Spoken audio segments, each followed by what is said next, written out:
Andhra talk show. ఈరోజు మనం professor PS Sagar గారి దగ్గర ఉన్నాము.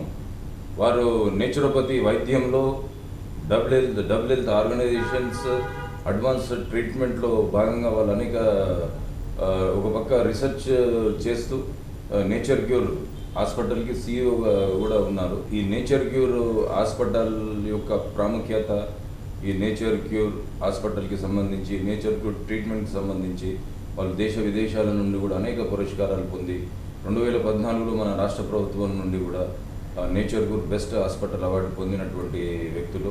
మరి ఇంత అనుభవజ్ఞులు ఉన్నప్పుడు వారిని అడిగి మనకి నేచురోపతి అనేది ఏ రకంగా ఈ మానవాళికి, సమాజానికి, మనందరికీ కూడా ఏ రకంగా ఉపయోగపడుతుంది అనేది తెలుసుకునే ప్రయత్నం చేద్దాం. నమస్కారం సార్. నమస్తే అండి. సో నా పేరు ప్రొఫెసర్ డాక్టర్ పిఎస్ సాగర్ అండి.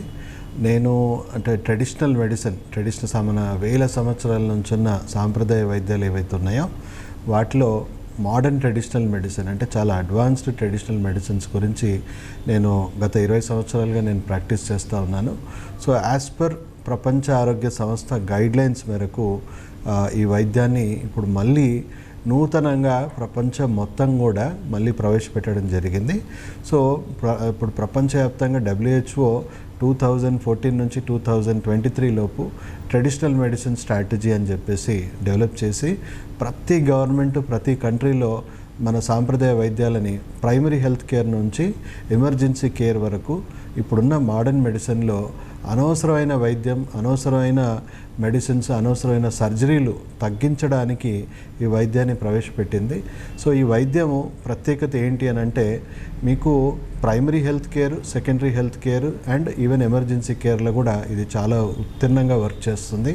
అండ్ ఎక్కడ కూడా ఒక పెయిన్ కిల్లర్ కానీ, అనవసరంగా యాంటీబయాటిక్స్ కానీ లేదా రకరకాల డ్రగ్స్ వాడాల్సిన అవసరము ప్రైమరీ హెల్త్ కేర్ల నుంచే మనము నివారించవచ్చు. ఏ సైడ్ ఎఫెక్ట్ లేకుండా కూడా వైద్యం అందించవచ్చు. సో ప్రైమరీ హెల్త్ కేర్లోనే అంటే WHO ఏం ఇన్సిస్ట్ చేస్తుందంటే ప్రైమరీ హెల్త్ కేర్లోనే ఈ వైద్యం తీసుకోవడం వల్ల మనం అనవసరమైన మందులకు కానీ అనవసరమైన వైద్యానికి దూరంగా ఉంటాం కాబట్టి మన ఆరోగ్యం మీద ఎలాంటి దుష్ప్రభావం ఉండదు. అండ్ ఈ సాంప్రదాయ వైద్యాలు బేసిక్ లెవెల్లో మనకి ఏవైతే డైట్, లైఫ్ స్టైల్ పరంగా అండ్ ట్రీట్మెంట్ పరంగా మనకు చేసే వైద్యం ద్వారా మన ఆరోగ్యము, ఆయుష్ పెరుగుతుంది కాబట్టి పెద్ద పెద్ద రోగాలను నివారిస్తూ ఉన్న అనారోగ్యాన్ని ప్రాథమిక దశలోనే మనం నివారించుకోవచ్చు. అలాగే ఇప్పుడు నేను వర్క్ చేస్తుంది సెకండరీ హెల్త్ కేర్ సెంటర్లో, second life nature cure hospital, Banjara Hills road number 2లో నేను ఉంది. ఇది సెకండరీ హెల్త్ సెంటర్స్లో ఏంటంటే క్రానిక్ కేసెస్ అంటే వెన్నుపూసకు సంబంధించిన సమస్యలో, లేదా పక్షవాతమో, గుండె జబ్బులో, మోకాలు నొప్పులు, రకరకాలుగా దీర్ఘకాలిక వ్యాధులు ఏవైతే ఉన్నాయో ఇక్కడ వైద్యం చేయబడుతుంది. సో సాంప్రదాయ వైద్యంలో చాలా అడ్వాన్స్డ్ వైద్య విధానాలు మనకు ఉన్నాయి, అందుబాటులో ఉన్నాయి. రీజనరేటివ్ ట్రీట్మెంట్స్ ఉన్నాయి. ఎలాంటి రీజనరేటివ్ ట్రీట్మెంట్స్ అంటే acupuncture, stem cell therapy, pulsated electromagnetic field therapy, laser therapy, చాలా advanced modern traditional medicine treatments ఇక్కడ చేయడం జరుగుతుంది. వీటి ముఖ్య ఉద్దేశం ఏంటంటే మీకు సర్జరీస్ చేసుకోకుండానే మీకున్న అనారోగ్యం 95% మనం వితౌట్ సర్జరీ వాటిని క్లియర్ చేసుకోవచ్చు. ఇప్పుడు పక్షవాతం కూడా ఇది ప్రపంచంలోనే నెంబర్ 1 ట్రీట్మెంట్గా మనం పరిగణించవచ్చు. స్ట్రోక్ వచ్చిన వెంటనే మనము హాస్పిటల్లోనే వైద్యం ఇప్పుడు అమెరికాలో కానీ, చైనాలో కానీ, రష్యాలో కానీ మీకు హాస్పిటల్ ఎమర్జెన్సీ కేర్లోనే ఇస్తున్నారు. సో ఆ టైంలో ఇవ్వగలిగితే 10-15 రోజుల్లో కంప్లీట్గా మళ్ళీ నార్మల్ అయిపోవచ్చు.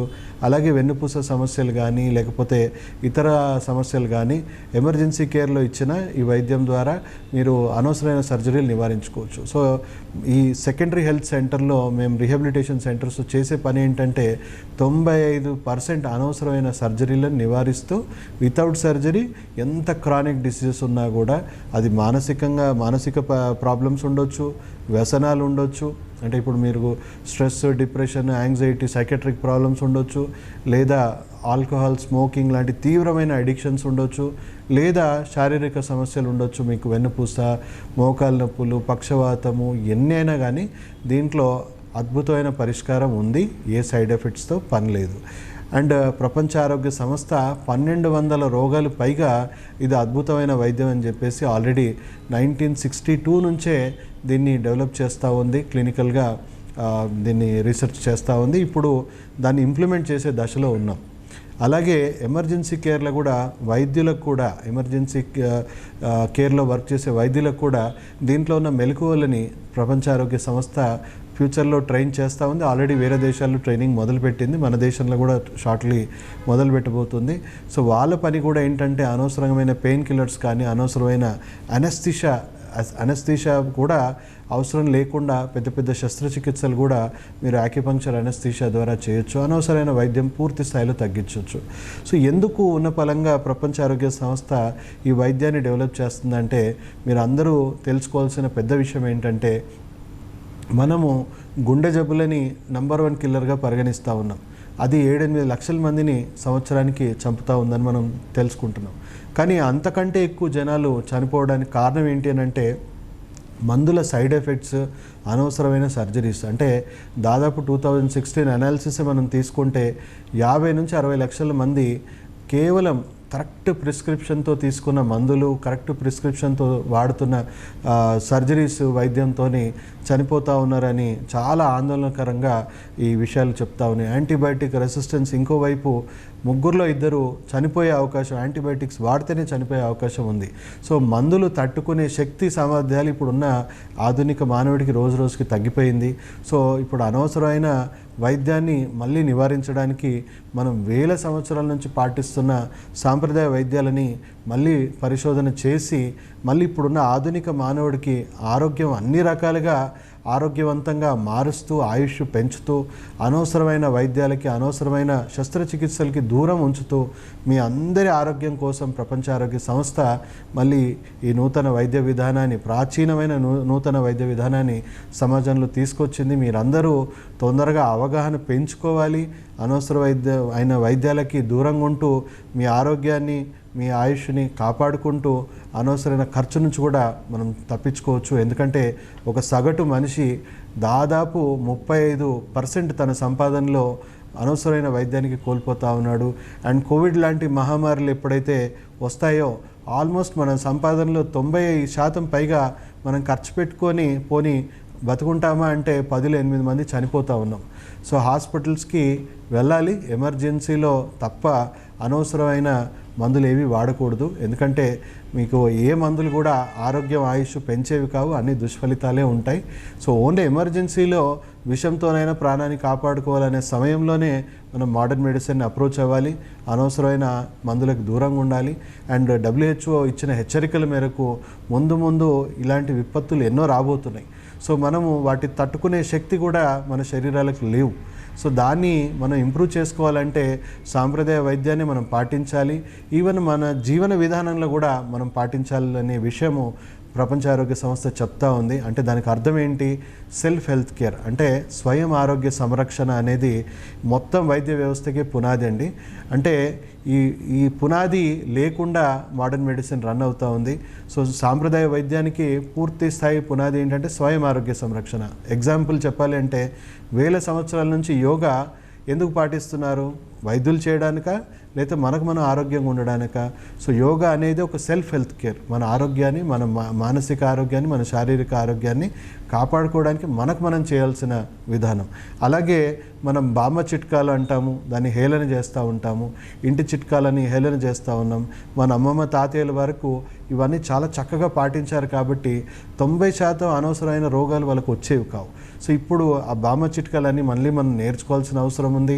ఎలాంటి ఆహారము, ఎలాంటి జీవనశైలి మనం పాటించడం వల్ల మన ఆరోగ్యం, మన ఆయుష్ రోజు రోజుకి పెరుగుతూ మన ఆరోగ్యవంతంగా మారడానికి మనంతో స్వయం ఆరోగ్య సంరక్షణ చర్యలు కూడా మనం నేర్చుకోవాలి, మనం పాటించాలి. దానివల్లనే ఇప్పుడు రాబోయే మహమ్మారులని మనం తట్టుకొని అనవసరమైన వైద్యాలు అవసరం లేకుండానే మనం బయటపడవచ్చు. ఇప్పుడు కోవిడ్ నుంచి బయటపడడానికి కూడా అతి ముఖ్య కారణం ఏంటి అని మన అందరం మళ్ళీ ఒకసారి నెమరేసుకుంటే మన ఇంట్లో తాగిన కషాయాలు, మన రోగనిరోధక శక్తి పెంచుకోవడానికి మనం తిన్న ఆహారము తప్ప ఈ యాంటీబయాటికో స్టెరాయిడ్ కాదు. హాస్పిటల్కి వెళ్ళిన వాళ్ళు 10లో 8 మంది మళ్ళీ ఇంటికి రాలేదు అని మనందరం గుర్తుపెట్టుకోవాలి. ఇంట్లో ఉండి కషాయాలు తాగి స్వయం ఆరోగ్య సంరక్షణ చర్యలు పాటించిన వాళ్ళ వల్లనే మనము ఇంత పెద్ద ఎత్తున మనం ఈ మహమ్మారిని మనం సమర్థంగా ఎదుర్కొన్నాం. అండ్ ముందు కూడా ఎదుర్కోవాలన్నా, మనకున్న అనారోగ్యాల నుంచి దూరంగా ఉండాలన్నా మనం ట్రెడిషనల్ మెడిసిన్ని సెల్ఫ్ హెల్త్ కేర్కి కానీ, ప్రైమరీ హెల్త్ కేర్కి కానీ, సెకండరీ హెల్త్ కేర్కి కానీ, ఎమర్జెన్సీ కేర్లో కూడా కొంతవరకు మనం పాటించి, WHO గైడ్లైన్స్ ద్వారా పాటించి మనందరం కూడా ఈ హెల్త్ లిటరసీ డెవలప్ చేసుకొని తొందరగా ఈ సమాజాన్ని, మన దేశాన్ని ఆరోగ్యవంతంగా మార్చుకోవడానికి మీ పాత్ర మీరు పోషించి ఈ రెవల్యూషన్లో మీరు అందరూ భాగమై మన ఫ్యూచర్ జనరేషన్ని మనం కాపాడుకోవడానికి మీ అందరూ కూడా తొందరగా దీంట్లో చేతులు జోడించి మీ అందరి భాగం మీరు ప్లే చేయాలని నేను కోరుకుంటూ, ఇప్పుడు మీరు ఎంతో చక్కగా అనేక విధాలుగా అనేక విషయాలు నేచురోపతికి సంబంధించి వరల్డ్ హెల్త్ ఆర్గనైజేషన్ గైడ్లైన్స్ మీద మీరు చెప్పడం జరిగింది. అయితే ఒకటి నా ప్రశ్న ఏంటంటే సార్, ఇప్పుడు మన సమాజంలో మొన్నైతే మన ప్రపంచాన్ని గడగడల నుంచి మన వైరస్ ఏదైతే వచ్చిందో మనకు కోవిడ్ వైరస్, దాని నుండి మనం రక్షించుకోవడానికి ఈ ప్రపంచం కూడా తలకిందలైపోయింది. ఒక పక్క మన ఆర్థిక వ్యవస్థతో పాటు ప్రపంచ ఆర్థిక వ్యవస్థ కూడా కుప్పకూలిపోయింది. ఇలాంటి విపత్తులు కూడా అనేకం కూడా వచ్చే అవకాశాలు ఉన్నాయనేది వాస్తవం. దాన్ని కూడా మనం మెంటల్లీ ప్రిపేర్ కావాల్సిన, మానసికంగా ప్రిపేర్ కావాల్సిన, ఫిజికల్గా మెంటల్గా రెండు విధాలుగా ప్రిపేర్ కావాల్సిన అవసరం ఉంది. ఈ సందర్భంగా ఇప్పుడు మీరు ఒక పక్క మీరు సమాజానికి ట్రీట్మెంట్ ఇస్తున్నారు, మానసికంగా ఇస్తున్నారు, శారీరకంగా ఇస్తున్నారు, జీర్ణకాల వ్యాధులకు, అదే రకంగా కేంద్ర రాష్ట్ర ప్రభుత్వాలతో కూడా మీరు ఒక పోరాటం లాగా అనేక NGO ఆర్గనైజేషన్స్తో కూడా మీరు టైఅప్ అయిపోయి ప్రజల్లో అవేర్నెస్ తేవడానికి ప్రయత్నాలు చేస్తున్నారు అనేది మేము విన్నాము. దాని మీద ఒక 2 నిమిషాలు మీ అభిప్రాయం చెప్పండి. అవునండి, ఇది ఆల్రెడీ గత 10-15 సంవత్సరాల నుంచి నిరంతరంగా దీని మీద మేము కృషి చేస్తూనే ఉన్నాం. ఎందుకంటే ఇది కేవలం అంటే ఒకరి ద్వారా అయ్యే పని కాదు. దీంట్లో గవర్నమెంట్ పాత్ర గవర్నమెంట్ పోషించాలి. అండ్ ఎన్నో రకాల NGOs కూడా కలిసి పూర్తిగా సొసైటీ అందరం కలిస్తే ఈ మార్పు అనేది సమాజంలో మనం తీసుకురాగలం అని మేము ఎప్పుడో గ్రహించి ఎప్పటి నుంచో సెంట్రల్ గవర్నమెంట్తో కానీ స్టేట్ గవర్నమెంట్తో కానీ నిరంతరం దీని గురించి మేము చర్చిస్తూనే ఉన్నాం. సెంట్రల్ మినిస్టర్స్తో కానీ స్టేట్ మినిస్టర్స్తో కానీ ఆశించినంత సపోర్ట్ మాకు స్టేట్ గవర్నమెంట్స్ ద్వారా అందలేదు. ఎక్కువగా చెప్పాలి అని అంటే మనం ఈ మధ్య ఒక పెద్ద ప్రాజెక్ట్ కూడా మేము కోల్పోయాము. ఏంటా ప్రాజెక్ట్ అంటే, ప్రపంచ ఆరోగ్య సంస్థ గమనించింది ఏంటంటే ఇక్కడ కొంతవరకు ఫార్మా ఇండస్ట్రీ ఎదుగుదల అనేది ఎక్కువ ఉండడం వల్ల ఎస్పెషల్లీ మన సౌత్ ఇండియాలోనూ హైదరాబాద్ మనం ఒక రకంగా చెప్పాలంటే ఫార్మా ఇండస్ట్రీకి హబ్గా చెప్పొచ్చు. అంటే ఫార్మా సిటీ కానీ లేకపోతే ఇక్కడ ఉన్నంత రీసెర్చ్ కానీ లేకపోతే అంతా ఇక్కడే జరుగుతూ ఉంది. ఇక్కడున్నన్ని హాస్పిటల్స్ అధునాతన వైద్యంలో ఎక్కడా లేవు. సో దాని పరంగా ఈ వ్యవస్థ మారాలి అని WHO ఎప్పటి నుంచో కృషి చేస్తూ ఉంది. కానీ ఇక్కడ ఆ మార్పు తొందరగా రావట్లేదు. ఎందుకంటే హాస్పిటల్స్లో కూడా దీన్ని చెప్పాలి అని అంటే దీని డిపార్ట్మెంట్స్ ఓపెన్ చేయాలన్నా డాక్టర్స్ కానీ హాస్పిటల్ వ్యవస్థలు కానీ ఫార్మా ఇండస్ట్రీ కానీ అది రానియకుండా అడ్డు వస్తూ ఉంది. కొంతవరకు గవర్నమెంట్ కూడా పూర్తి స్థాయిలో దీన్ని సపోర్ట్ చేయడంలో విఫలమవుతూ ఉంది. సో సెంట్రల్ గవర్నమెంట్ ద్వారా మేము కొన్ని కీలకమైన బిల్స్ అండ్ ఒక కమిటీ ఏర్పాటు చేసుకొని ICMR కానీ ఎయిమ్స్ కానీ దానికి సంబంధించిన డైరెక్టర్ జనరల్స్ కానీ వీళ్ళందరితోని ఒక కమిటీ ఏర్పాటు చేసి వాళ్ళ ద్వారా మేము నిరంతరంగా మీటింగ్స్ పెట్టుకొని మేము ఎన్నో రకాలుగా చర్చించి ఈ వైద్య వ్యవస్థను ఎలా డెవలప్ చేయాలి హాస్పిటల్స్లో కానీ సమాజంలో కానీ అని ఎన్నో రకాలుగా మేము మీటింగ్స్ పెట్టడం జరిగింది. అల్టిమేట్గా 2019లో మేము ఒక మంచి దానికి ఒక సానుకూలమైన ఫలితం కూడా మేము సాధించడం జరిగింది. సో ICMR ద్వారా దీన్ని కంప్లీట్గా ఒక ఇండిపెండెంట్ కౌన్సిల్గా ఈ వైద్యాన్ని డెవలప్ చేయాలి. అండ్ దీనికి సంబంధించిన యూనివర్సిటీస్ కానీ హాస్పిటల్స్ కానీ మన భారతదేశంలో డెవలప్ చేయాలి. అలాగే దీనికి ఇన్సూరెన్స్ క్లెయిమ్స్ కూడా వచ్చేలాగా అన్ని చర్యలు తీసుకోవాలి. 3 నెలల్లో ఇవన్నీ కూడా తేల్చేయాలని చెప్పి 2019లో ICMR కూడా ప్రకటన కూడా ఇచ్చింది. మాకు లీగల్గా అన్ని రకాలుగా చెప్పడం కూడా జరిగింది. కానీ ఇంకా ఏ శక్తులు అడ్డుకుంటున్నాయో మాకు తెలియదు. కానీ ఇప్పటికి కూడా అది జరిగింది మాకు ఇప్పటివరకు కూడా క్లారిటీ లేదు. ఇప్పటివరకు కోవిడ్ వల్ల మేము కొంచెం బిజీ ఉన్నాం అని చెప్పేసి వాళ్ళు కాలయాపన జరుగుతూ ఉంది. కోవిడ్ మహమ్మారి పోయి కూడా చాలా కాలం అయింది. దీని గురించి ఇంకా క్లారిటీ ఇవ్వట్లేదు. ఇప్పుడు ప్రపంచ ఆరోగ్య సంస్థనే రంగంలో దిగి హైదరాబాద్లో global centre for traditional medicine అంటే ఈ వైద్యం సంబంధించిన ఒక హాస్పిటల్, ఒక రీసెర్చ్ సెంటర్ హైదరాబాద్లో పెట్టి తొందరగా ఈ చైతన్యం ప్రజల్లో కానీ హాస్పిటల్స్లో కానీ మార్పు తీసుకురావాలని ముందుకొచ్చిన మన స్టేట్ గవర్నమెంట్ సరిగ్గా సకాలంలో స్పందించకపోవడము, 6 నెలలు దాటిన ప్రపంచ ఆరోగ్య సంస్థకి ఎలాంటి సూచనలు ఇవ్వకపోవడం, మేము ఎక్కడ ఒక 50 ఎకరాలే అడుగుతున్నా ఆ 50 ఎకరాలు ఎక్కడా అని కేటాయించకపోవడము, సెంట్రల్ గవర్నమెంట్ నుంచి మినిస్టర్స్ కానీ లేకపోతే ప్రైమ్ మినిస్టర్ కానీ లెటర్స్ రాసినా దానికి స్పందించకపోవడం జరగడం వల్ల ప్రపంచ ఆరోగ్య సంస్థ ఆ పెట్టాలనుకున్న హాస్పిటల్ రీసెర్చ్ సెంటర్ దాన్ని గుజరాత్కి తరలించడం జరిగింది. సో ఇప్పటికైనా గుజరాత్లో డెవలప్ అవుతుంది, కానీ అక్కడ నుంచి ఇక్కడ వరకు ఫలితాలు రావాలంటే ఇంకా సమయం, ఇంకా కాలయాపన జరుగుతూ ఉంటుంది. సో ఎనీవేస్ ఇప్పుడు మనం చేయాల్సింది ఏంటంటే రాష్ట్ర కేంద్ర ప్రభుత్వాలు ఇప్పటికైనా మాకు సపోర్ట్ చేసి, మా ఎన్జిఓని సపోర్ట్ చేసి, మా చర్యలను సపోర్ట్ చేసి ఇక్కడ మేము ఒక హాస్పిటల్లో ఒక రీసెర్చ్ సెంటర్ పెట్టి ప్రజల్లో ఇంకా తొందరగా అవగాహన తీసుకురావడానికి అండ్ ప్రపంచ ఆరోగ్య సంస్థతో మేము టైఅప్ అయ్యి గ్రామీణ స్థాయిలో ఇప్పుడు మేము చేస్తుంది ఏంటంటే ఆర్ఎంపీ వ్యవస్థనే మొత్తం వైద్య వ్యవస్థకి పునాది. సో వాళ్ళని తప్పు జరిగితే వాళ్ళ మీద నెట్టేయడము, మంచి జరిగితే వీళ్ళు క్రెడిట్ తీసుకోవడం జరుగుతూ ఉంది. సో గ్రామ స్థాయిలో ప్రాథమిక చికిత్సలో వర్క్ చేస్తుంది ఈ ఆర్ఎంపీలే కాబట్టి వాళ్ళనే మేము ఎడ్యుకేట్ చేసి, కన్విన్స్ చేసి, సార్ మీరు అనవసరంగా యాంటీబయాటిక్స్ ఇవ్వడం వల్ల, పెయిన్ కిల్లర్స్ ఇవ్వడం వల్ల మన ఊరు మొత్తం కూడా రకరకాల అనారోగ్యాలతో బాధపడుతూ ఉన్నారు, అనవసరమైన వ్యాధులు మనమే తెచ్చిన వాళ్ళం అవుతున్నాం. సో దయచేసి మీరు WHO గైడ్లైన్స్లో మీరు ట్రైన్ అవ్వండి, మీకు ఒక మంచి ఉపాధి మార్గంగా మారుతుంది, లీగల్గా మీకు ఒక స్టేటస్ వస్తుంది, ఎందుకంటే ఆర్ఎంపీ వ్యవస్థ అంతా ఇల్లీగలే. సో లీగల్గా మీకు ఒక స్టేటస్ వస్తుంది అండ్ ప్రజలకు మంచి ఆరోగ్యాన్ని చేకూర్చినట్టు అవుతారు, అనవసరమైన వ్యాధులకి దూరంగా ఉంచేలాగా మన ఊరిని మనమే కాపాడుకున్నట్టు అవుతాము. ఒక్క ట్రెడిషనల్ మెడిసిన్ ప్రాక్టీషనర్ ఒక ఊరిలో తయారవుతే 10 హాస్పిటల్స్కి సమానంగా మనం అంత ఇంప్రూవ్మెంట్ తీసుకురావచ్చు మన వైద్య వ్యవస్థలో. సో ఆ విధంగా మేము గ్రామాన వెళ్ళి ఆర్ఎంపీ వైద్యులను కూడా మేము ట్రైన్ చేసి వాళ్ళని ప్రోత్సహించి మళ్ళీ ప్రతి నెల వాళ్ళని మేము మా సెంటర్కి పిలిపించుకొని వాళ్ళకి పర్సనల్గా ట్రైనింగ్ ఇచ్చి వాళ్ళ ద్వారా గ్రామాన కూడా ఈ వైద్యాన్ని తీసుకెళ్లే ప్రయత్నంలో యాజ్ ఎన్జిఓ మా పాత్ర మేము పోషిస్తున్నాం. గవర్నమెంట్ నుంచి కొంచెం ప్రోత్సాహకాలు మాకు అందినా ఇంకా తొందరగా ఈ మార్పు తీసుకురావడానికి మేము మా వంతు మేము చేస్తాం. ఓకే సార్, అలాగే ఇప్పుడు మీరు అన్నట్టుగా మీ వంతు ప్రయత్నం చిత్తశుద్ధితో మీరు చేస్తున్నారు సార్. అక్కడ మీకు మేము వ్యక్తిగతంగా, నా పర్సనల్గా నేను మిమ్మల్ని అభినందిస్తున్నాను. థ్యాంక్ యూ అండి. అలాగే ఇప్పుడు ప్రభుత్వం నుండి ఒక పక్క పోరాటం చేస్తూ అటు మరోపక్క వరల్డ్ హెల్త్ ఆర్గనైజేషన్ గైడ్లైన్స్ మీద మీరు ప్రయత్నాలు చేస్తున్నారు. అలాగే నాకు తెలిసినంత వరకు ఎందుకంటే జాతీయ, అంతర్జాతీయ స్థాయిలో మీకు అనేక అవార్డ్స్ వచ్చి ఉన్నాయి సార్.